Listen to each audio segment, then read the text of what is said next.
जिल्हा नाव नका बट असले केळी याद यावं लागते. जा जळगावच्या केळी किती फेमस आहे. नाही दादा सण आमच्या जळगावण्याच केळी फेमस नाहीत. आमच्या जळगावમાં अशा खूप मोठ्या मोठ्या हस्ती विजायला ज्या खूप फेमस होत्यात आणि शेती जसं आपल्या बहिणाबाई चौधरी ज्या कवयित्री होत्या. त्यानंतर आपल्या स्वातंत्र्य लढामा ज्या क्रांतीवीर वीरांगणा विजायलेत ललिताताई पाटील ह्या मनेरण्या होत्या. झाशीनी राणी ह्या आपल्या पारोळाण्या होत्यात. आणि त्या खूप एक ॲडवीर आहे ना ज्या म्हणजे आपल्या राष्ट्रपती प्रतिभाताई पाटील या पहिल्या महिला राष्ट्रपती आपल्या भारतने आपल्या जळगाव जिल्ह्यामध्ये मिळाले. म्हणजे किती कौतुकास्पद गोष्ट आहे ना आपल्या सगळ्यांसाठी.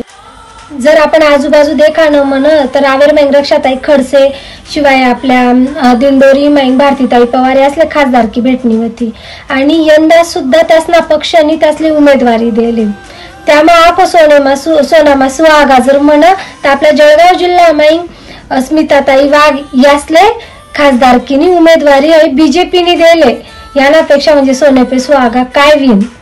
मी स्मिताताई वाघ यासनं खूप खूप अभिनंदन करत त्याबद्दल.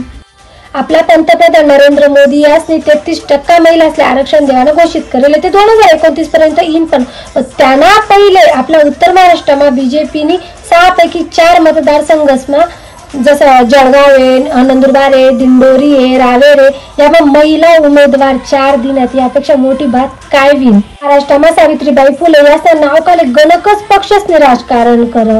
त्यामुळे गणकच पक्ष आखो पुरोगामी म्हणावतोच. पण एक सुद्धा पक्षाने इथल्या साऱ्या उमेदवार महिला असले देवानं कधीच धाडस करणे. हो सरपंच म्हणा किंवा पंचायत समिती म्हणा तर 50% आरक्षण आहे. पण कितल्या महिला या स्वतः जीवर राजकारण करतीस नाही ना. त्या फक्त सह्या करायला रबना शिक्का ठोकाले राहते. साधे तिसले नीट भाषण सुद्धा करता येत नाही.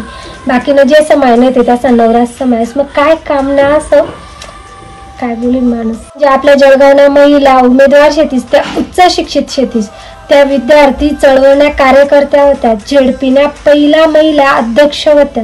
शिवाय त्या अशा खमक्या पण तिथले चांगलं भाषण पण देतास नाही काम पण असं चोख करतेस. कारण विचकारण गट गुट डावी बाजू उजवी बाजू बट्टच सोडीसन एक विचार करासारखी गोष्ट. जर आपल्या जळगाव जिल्ह्याने इथला भारी भारी हस्ती आपल्या पूर्ण समाजले दिलेत तर एक गोष्ट राही झाली ती म्हणजे आपल्या जळगाव जिल्ह्यामध्ये महिला खासदारकी उमेदवारी जी आता भेटेल तर सोने पे सुहागा वहिले. त्यानं कसं सोनं करा ना हे आपला हात नाही.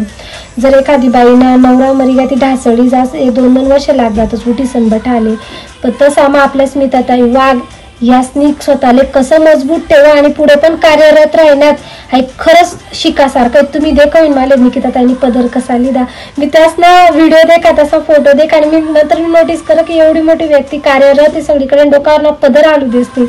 म्हणजे एक हाऊस म्हणे पदरली तर मी तर त्याने काही बरोबरी करू नाही शकत. तसं काम बोलत असं तर जरासं अलर्ट वाजो आपलं काम करीन त्या व्यक्तीले खासदारकी पद देवानं काम आपले आपण दिलं ना तसं नाही. पण आपल्या माहितली ताकद आहे की आपणच आपल्याकडले व्यक्तीले आणि सण उभं करू शकतोस आणि निवाडी देऊ शकतोस. म्हणजे एकच इच्छा आहे की आपण स्मिताताई वाघ यासले यंदा खासदारकीना पद लगून पोचाडूत. जय खानदेश.